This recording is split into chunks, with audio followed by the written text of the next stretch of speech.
Hello everyone welcome to my channel. ఈరోజు video ఏంటంటే మా హోటల్లో బొంబాయి చట్నీ అండి. ఎందుకంటే నైట్ పోయిన పవర్ ఇప్పటి వరకు రాలేదు. ఇంకా పవర్ లేకపోతే ఏం చేస్తారు? బొంబాయి చట్నీ చేశారండి మా హోటల్లో.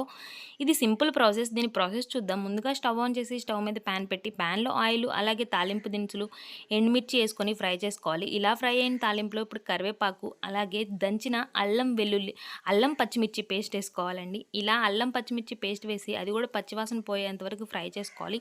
ఇప్పుడు కొంచెం పసుపేసి ఇందులోకి సరిపడా వాటర్ని ఎసురుగా వేసుకోవాలి. ఈ వాటర్లోనే ఇప్పుడు ఉప్పు కారం టేస్ట్ చూసుకొని అడ్జస్ట్ చేసుకోండి. అలాగే వేరొక బౌల్లోకి ఇప్పుడు కొంచెం చింతపండు అలాగే శనగపిండిని తీసుకొని ఆ శనగపిండిని ఉండలు లేకుండా కలుపుకోవాలి వాటర్ వేసుకొని.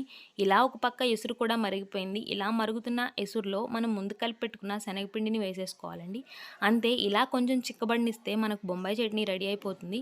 మా హోటల్లో అయితే బొంబాయి చట్నీకి సపరేట్ ఫ్యాన్సే ఉన్నారండి. వీడియో నచ్చిందా? నచ్చితే లైక్ చేసి సబ్స్క్రైబ్ చేసుకోవడం మర్చిపోవద్దు.